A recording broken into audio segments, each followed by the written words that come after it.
안녕하세요. 결혼한 지 3년 된 30대 중반의 여성입니다. 평생의 동반자라고 믿었던 남편이 저에게 이럴 줄은 정말 꿈에도 생각 못했네요. 오빠 행세에 미쳐버린 남편, 신우에게 던져주고 이혼했습니다. 저는 대학교를 졸업한 이후에 제과제빵을 배우고 싶다는 욕심이 있었어요. 하지만 부모님뿐만 아니라 주변 사람들 모두 그 학벌에 왜 빵 만드는 것 따위를 배우냐며 시간 낭비하지 말고 얼른 취직부터 하라고 그러더군요. 젊은 나이도 내세울 수 있는 경쟁력 중에 하나라면서요. 지금보다 더 늦으면 취직하기 앞으로 더 힘들게 될 거라고 하더라고요. 저는 그렇게 자의반 타의반으로 여러 회사에 지원을 하게 되었고 운 좋게 한 번에 취업에 성공할 수 있었습니다. 그 이후로 회사 생활을 3년 정도 하니 시간적으로도 금전적으로도 저에게 조금씩 여유가 생기기 시작하더군요. 그래서 그제서야 평일에는 회사 생활을 하면서 주말에는 제과제빵 수업을 찾아 듣기 시작했습니다. 체력적으로 힘들긴 했지만 제과제빵이란 게 배우면 배울수록 재밌었고 제가 소질도 있더라고요.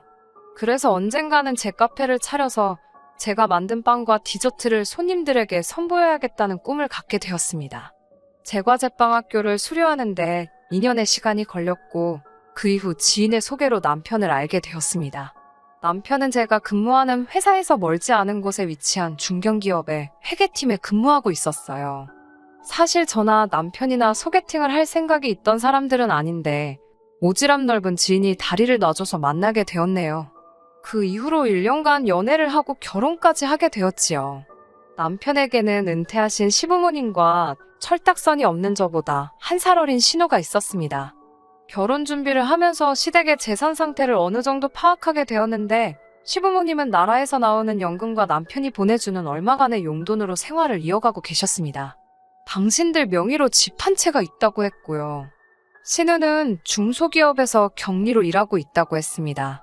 남편이 시부모님께 용돈을 일부 드리고 있는 것도 자식된 도리로 당연하다고 생각했어서 따지지는 않았습니다. 그리고 신우가 얼마를 모았는지 얼마를 버는지까지는 알 수도 없었고 관심도 없었네요. 상견례 장소는 당시 엄청나게 인기가 좋았던 한식당에서 하게 되었어요. 원래는 6달 전에는 예약을 해야 할 정도로 한번 가기가 어려운 곳인데 친구가 주방에서 메인 셰프로 일하고 있었기에 운 좋게 자리를 잡을 수 있었습니다. 양가 어른들 모두 분위기도 좋고 맛도 좋다며 저더러 능력자라고 치켜 세워주시더라고요. 반면에 신우는 혼자서 뭐가 못마땅한지 똥 씹은 표정을 하고 있었습니다. 사실 신우는 처음 저를 볼 때부터 뭐가 그렇게 불만인지 사람을 아주 도끼 눈을 하고 쳐다보더라고요. 아주 노골적으로 저를 훑어보는데 얼마나 기분이 나쁘던지 저도 똑같이 째려보니까 시선을 피하더라고요. 나중에 남편에게 신우가 저한테 왜 그러는지 모르겠다고 하소연을 하니 아마 질투가 나서 그러는 것 같다고 그러더군요. 한다는 말이 신우가 제 옷차림새를 보고 사치스러운 여자 같다고 남편더러 결혼하지 말라고 했다는 거예요.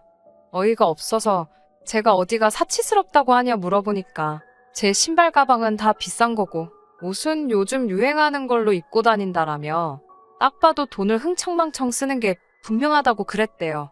가방은 회사 생활 1년 만에 처음 받은 상여금으로 큰맘 먹고 지른 거였고 신발은 친정엄마가 결혼식 때도 신으라고 좋은 거 한 켤레 사주신 건데 어이가 없더군요. 언젠가 기회가 되면 꼭 해명을 해야겠다 벼르고 있었어요. 그리고 결혼식을 앞두고 있던 어느 날 남편이 저녁을 먹자고 하길래 평소와 다름없이 데이트를 하는 줄 알고 나갔습니다. 그런데 신우가 나와 있더라고요. 남편은 서로 지난번에 대화도 많이 못하지 않았냐며 친해지라고 자리를 만들었다고 하더라고요. 신우도 어이가 없는 눈치였고 저도 황당했어요. 남편은 남의 속도 모르고 한다는 소리가 이제 둘이 자매처럼 지냈으면 좋겠다는 거예요.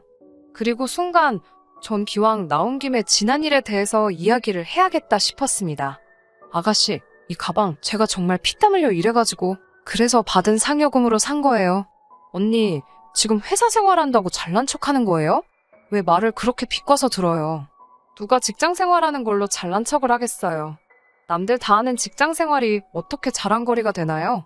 진짜 매기려고 그러는 거네. 지금 나는 상여금 나오는 회사 다니니까 가방 산 거라고 그게 자랑하는 거 맞잖아요. 어디 내 말이 틀렸어요? 말을 하면 할수록 신우는 이유도 없이 저에게 분풀이를 하더라고요. 자격지심인가 싶어서 이러다간 큰 싸움 나겠다고 먼저 일어나겠다고 자리를 피했어요. 그런데 그날 밤 남편에게 또 전화가 걸려왔어요. 제가 가고 나서 신우가 울면서 저는 인정머리도 없고 남의 자존심 같은 건 생각도 안 해주는 여자라고 욕을 하더래요. 피해의식 있는 사람 별로 안 좋아하는데 그게 딱 신우가 그런 사람이었네요. 그래도 신우 때문에 날 다 잡아놓은 결혼을 깰 수는 없었습니다. 사실 그때는 그런 생각은 아예 하지를 못했고 똥이 무서워서 피하냐 더러워서 피하지라는 말만 떠올리며 신우와 좀 거리를 두면 해결될 일이겠거니 싶었습니다. 아무튼 결혼식을 올리고 얼마 지나지 않아 회사에서 희망퇴직을 받기 시작했습니다. 위로금을 계산해보니 실수령이 1억은 좋게 되겠더라고요. 1억이면 제가 그토록 원하던 카페를 창업하기에 충분하진 않아도 부족하진 않을 것 같았습니다. 고민 끝에 남편에게 퇴사를 하겠다고 말했어요. 남편은 그러면 생활비는 어떻게 하려고 그러냐 묻더라고요. 저희는 결혼을 반반으로 했고 생활비도 각자 월급에서 얼마씩 각출해 공동으로 쓰고 있었습니다. 저는 그 부분은 걱정하지 말라고 밀리지 않고 줄 수 있다 하니 그럼 제 마음대로 알아서 하라고 하더군요. 어차피 서로의 재산에는 터치하지 않는 게 저희 부부의 원칙이었고요. 친정부모님은 어차피 말려도 할 것 같으니 차라리 한 살이라도 어렸을 때 도전해보라고 하셨습니다. 그래야 실패를 하더라도 금방 다시 털고 일어날 수 있다면서요. 남편의 동의에 이어 부모님의 허락까지 떨어지니 더 이상 주저할 이유가 없었습니다. 그런데 문제는 제가 카페나 빵집에서 한 번도 일해본 적이 없었어요. 사람들은 일단 제 가게를 열면 자동으로 일을 하게 되고 그러면서 배우면 된다고 했지만 제 성격상 그렇게는 못하겠더라고요. 결국 저는 낮에는 제 가게를 어떻게 할지 분석과 고민을 하며 시간을 보냈고 밤에는 근처에 늦게까지 여는 카페에 가서 일을 했습니다. 급기야 아르바이트를 시작한 지 6개월이 지났을 땐 제가 카페 오픈을 준비 중이란 사실을 몰랐던 카페 매니저가 저에게 동업을 해보지 않겠냐고 물어왔어요. 그때 저는 제 사업을 해도 되겠다는 확신을 갖게 되었고요. 그렇게 시작한 카페는 하루가 다르게 번창해 나갔습니다. 특히 제가 제과제빵학교를 다니면서 만들어냈던 저만의 특별한 레시피가 있었는데 그게 젊은 사람들 사이에서 엄청나게 빠른 속도로 입소문을 탔어요. 카페를 연 지 6개월 만에 예약 주문을 받게 되었고 전국으로 배송까지 하기 시작했어요. 너무 잘 되니까 오히려 떨떠름하기까지 하더군요. 그리고 그때부터 수입도 어느 정도 안정을 되찾게 되었습니다. 저는 친정부모님께 용돈도 넉넉히 드리고 중고차지만 외제차도 한 대 뽑고 새 가방도 하나 샀어요. 그동안 열심히 살아온 제 자신에게 주는 보상이었지요. 그리고 얼마 지나지 않아 시어머니의 생신이었습니다. 시댁은 저희가 사는 집에서 차로 40분, 대중교통으론 1시간 20분이 걸리는 곳에 있었기에 당연히 차를 가지고 가게 되었습니다. 시댁에 도착해 차에서 내리는데 신우가 바로 저쪽에서 오고 있더라고요. 신우는 저는 본체만 채하고 운전석에서 내리는 남편에게 외제차 산 거냐며 멋지다고 소리를 지르고 난리더군요. 전 남편이 제 차라는 사실을 신우에게 말했으면 싶었는데 했으면 하는 말은 안 하고 필요하면 말하라고 이 오빠가 언제든지 빌려준다는 헛소리를 하고 앉았더라고요. 평소에 신우가 저한테 하는 태도도 불만이 많았는데 쓸데없는 소리를 하니까 저도 살짝 욱했어요. 왜 당신 것도 아닌데 그런 약속을 해? 요새 젊은 애들이 외제차 좋아하니까 혹시 타보고 싶다 하면 잠깐 빌려주자는 이야기야. 아가씨, 이거 제 차고요. 오빠가 왜 그런 말을 하는지 모르겠는데 차는 제 차라서 빌려줄 생각 없어요. 남편의 헛소리를 중간에 딱 잘라 끊어버리니 남편이 말을 뭐 그런 식으로 하냐는 표정으로 저를 쳐다보더라고요. 신우도 살짝 언짢다는 듯이 반응했어요. 이 외제차가 언니 차라고요? 언니가 돈이 어디서 나서? 오빠 돈으로 산 거니까 오빠 거지. 그게 왜 언니 거예요? 차는 제가 벌어서 제 힘으로 산 거예요. 언니, 회사 때려치고 지금 집에 있다면서? 왜 자꾸 거짓말해요? 누가 제가 집에 있대요? 오빠가 저 카페 차린 거 말 안 해줬어요? 저 요새 진짜 눈코 뜰 새 없이 바쁘거든요. 지금도 간신히 온 거예요. 언니가 카페를 차렸다고요? 회사에서 위로금 받은 걸로 차렸어요. 나중에 한번 친구들하고 놀러와요. 장사가 잘 돼서 자리가 없을 수도 있으니까 올 거면 꼭 미리 전화하고 오시고요. 신우는 똥 씹은 표정을 하더니 아닌 척하면서 저를 또 위아래로 훑고 있더라고요. 남편은 한숨을 내쉬고는 저더러 왜 그렇게 신우기를 죽이냐고 그러더군요. 게다가 시어머니까지 저에게 잠깐 보자고 하시더라고요. 시어머니께서는 신우가 자존심은 강한데 마음은 여려서 상처를 잘 받는다 하셨습니다. 그러니까 신우 앞에서는 너무 잘난 척을 하지 말라면서 명품 가방 같은 것도 메고 오지 말고 시댁에 올 때는 웬만하면 대중교통을 타고 왔으면 좋겠다고 그러시더군요. 제가 드리는 용도는 입이 귀에 걸리도록 웃으시면서 고맙다고 받으셔놓고 좀 어이가 없었지요. 하지만 이런 일들로 제가 남편과 이혼을 생각한 건 절대로 아닙니다.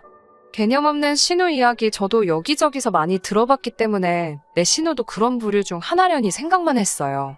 시어머니의 말도 안 되는 억지도 팔은 원래 안으로 굽는다는 말을 생각하면 이해 못할 것도 없었고요. 무엇보다 남편의 역할이 저에겐 중요했는데 제 앞에서 신우를 싸고 도는 일은 없었기에 정말이지 기분은 나쁘고 빈정은 상했어도 적어도 저에게 헤어질 이유로는 충분치 않았습니다. 하지만 이런 저를 비웃기라도 하듯 남편은 제 뒤통수를 치려고 했어요. 카페를 연 지 1년 반이 좀 넘었을 때입니다. 어느 날 갑자기 아무런 예고도 없이 남편이 회사를 때려쳤다는 거예요. 앞으로 뭐 할 건데 상의도 없이 관뒀냐고 하니까 제 카페에서 일하면 안 되냐고 묻더군요. 황당하고 당혹스러웠습니다. 남편과 같이 일한다면 공과 사를 구분하기가 힘들게 뻔했으니까요. 저는 그건 안 된다고 시간이 걸리더라도 이직을 하라고 했어요. 제 벌이가 남편이 버는 것보다 좋았어도 장사로 버는 돈과 회사에서 받아오는 안정적인 수입이 차이가 있는 건 분명했으니까요. 하지만 남편은 뭐하러 돈 주고 직원을 쓰냐며 자기가 하면 인건비도 덜 들고 아무래도 생판 남한테 맡기는 것보다야 가족이 주인의식을 갖고 하는 게 더 믿음직스럽고 제가 더 편하지 않겠냐며 믿고 한번 맡겨보라고 그러더군요. 마침 카페에서 일하던 매니저가 고향으로 돌아가야 한다고 그만두고 싶다고 제게 말해왔던 차였고 결국 믿져야 본전이다 셈치고 남편에게 그럼 카페로 출근을 하라고 했습니다. 그리고 석 달쯤 지났을 때예요. 옆가게 돈가스 사장님이 다음 달에 계약 끝나면 문 닫고 이민을 가신다고 하시더군요. 사실 항상 옆가게까지 확장을 하면 좋겠다 생각하고 있었는데 그 이야기를 들으니 잘 됐다 싶었습니다. 처음에 오픈할 때 예산 문제도 있고 그래서 매장을 크게 오픈을 못했거든요. 게다가 저는 빵이 구워지는 걸 손님들에게 다 보이게끔 만들어놨기 때문에 오히려 손님들이 앉을 자리가 부족해졌지요. 건물주에게 물어보니 원하면 확장을 해도 된다 했습니다. 그동안 번 돈과 대출 약간이면 못할 것도 없겠다 싶었어요. 남편에게는 굳이 말하지 않았습니다. 제 이름으로 받아서 제가 갚는 대출인데도 어찌나 잔소리가 심한지 한 번 당한 적이 있었거든요.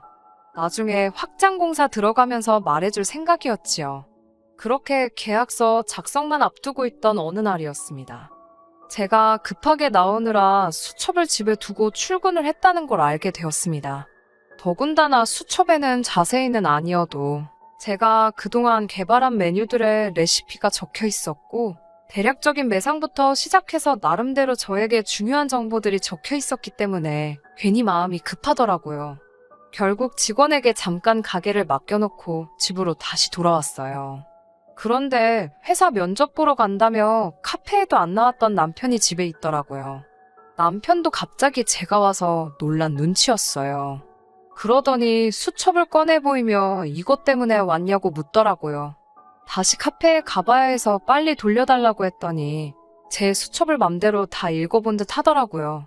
자기한테 상의도 없이 대출받아서 카페를 넓힐 계획을 가지고 있었냐고 따지더라고요. 자기는 회사 그만둘 때 저한테 아무 상의도 없었으면서 자기한테는 아무 말도 없이 그럴 수가 있냐며 아주 개거품을 물더라고요. 몇 달 일했으니 알지 않냐고.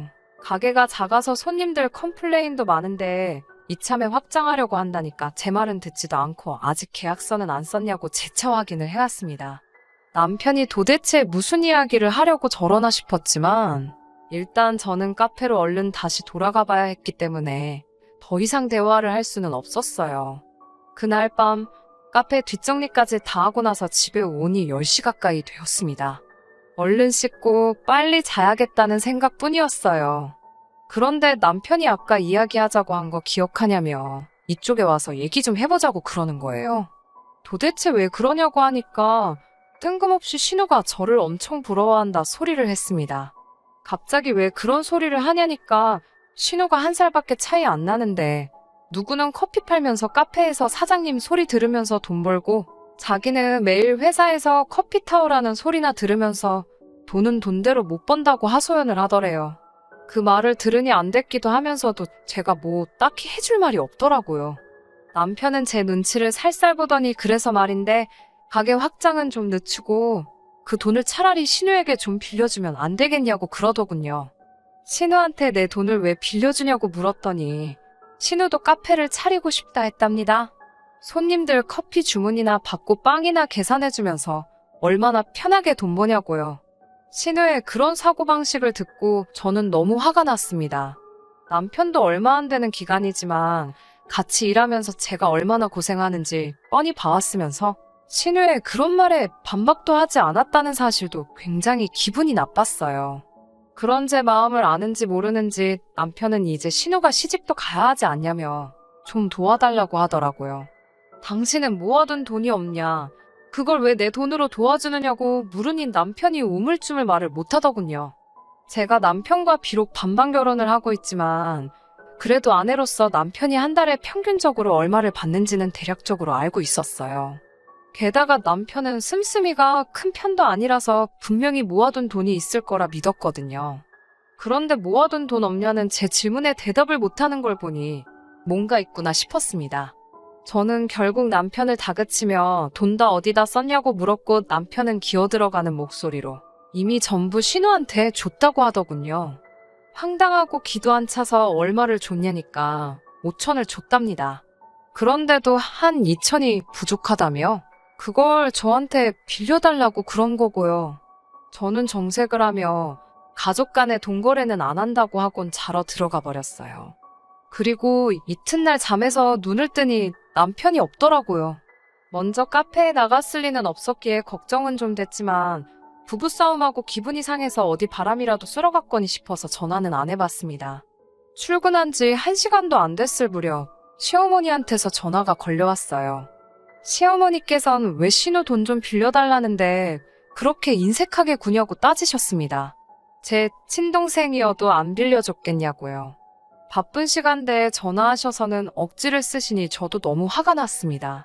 저는 그러면 어머님 돈 빌려주시라고 저도 지금 대출받아서 가게 운영해야 되는데 왜 저한테 그러시냐고 따졌습니다.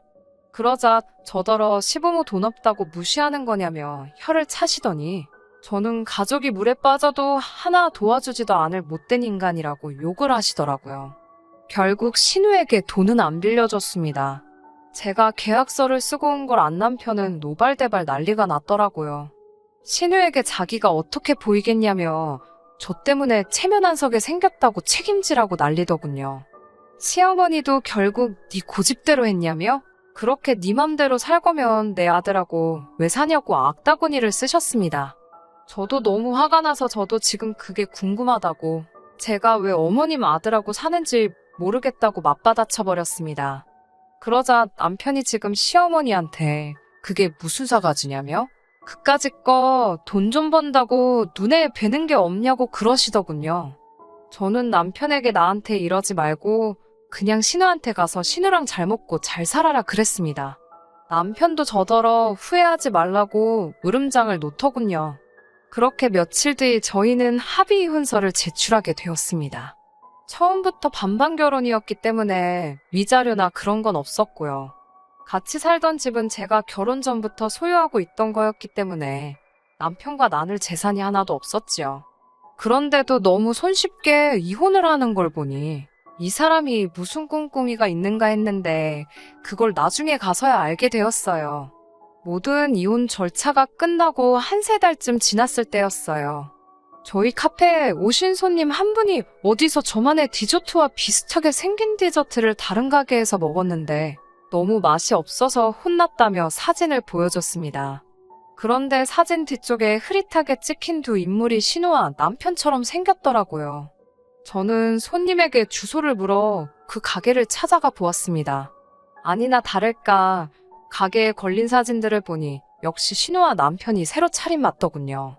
선글라스에 마스크까지 써가며 알아보지 못하게 제 정체를 숨기려고 노력했는데 그럴 필요조차 없었어요.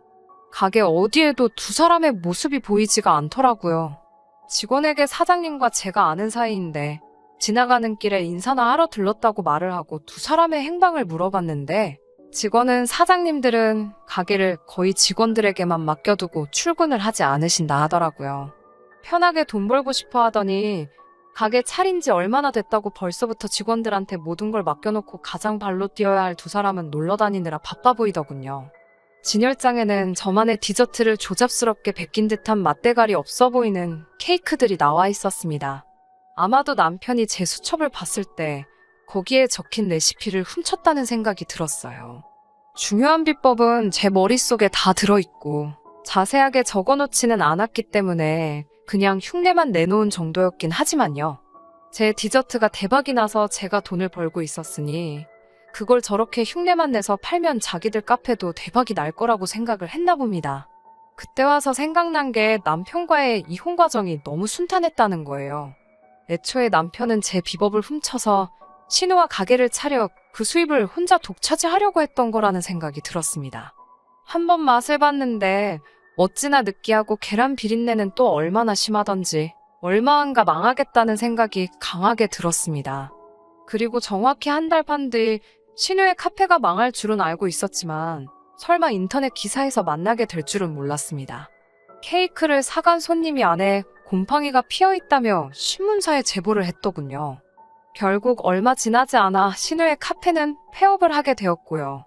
회사까지 때려친 남편이 시어머니 돈까지 탈탈 털어서 신우 가게에 몰빵을 했던 것 같은데 앞으로 어떻게 살아갈지 생각하니 저도 모르게 웃음이 실실 나오더라고요. 장사하는 사람들이 돈 편하게 번다고 생각하는 월급쟁이들의 말로가 어떤 건지 딱 보였어요. 두 사람이 가게에 매일같이 출근해서 장사를 했어도 잘 되었을 거라는 생각이 들지는 않았지만 말이에요. 제가 피땀 흘려 개발한 메뉴를 비슷하게 따라만 하면 돈은 자동으로 따라올 거라고 생각했다는 것도 이해가 되지 않았어요. 스스로 직접 뭘 해볼 생각은 없고 어떻게든 편하게 돈 벌 궁리만 했으니 그게 망하지 않는 게 더 이상한 일이겠죠? 신우가 정말 큰 뜻을 가지고 음흉하게 제 남편을 꼬드기는 게 아니고 저에게 도와달라 부탁을 해왔으면 그때는 이야기가 달랐을 수도 있었을 거예요. 그놈의 자존심이 뭔지 아무리 새언니라지만 시짜짓을 해야만 적성이 풀리지 자존심을 숙이기는 싫었는가 봅니다. 남편에게 정이라도 남아있었다면 하다못해 맛이 어디가 이상한지 수정된 레시피를 줬을 수도 있었을 거예요. 안타깝게도 오만정이 다 떨어져서 그런 수고까지 해야 하는 이유도 모르겠네요. 아무쪼록 두 사람이 열심히 노력하고 연구해서 알아가면 좋겠습니다. 신우와 남편을 찾아가 조만간 제 가게들이 타 지역에 지점을 2개나 내게 되었다는 사실도 말해줘야겠어요. 자기들은 쫄딱 망했는데 제 성공담을 들으면 얼마나 배 아파할까요? 한 방 더 먹여줄 그날만 기다리면서 저도 초심을 잃지 않고 열심히 장사를 하려고 합니다. 끝까지 들어주셔서 감사합니다. 오늘의 사연은 여기까지입니다. 구독과 좋아요, 알람 설정 부탁드리고 더 좋은 사연으로 다시 찾아뵙겠습니다. 감사합니다.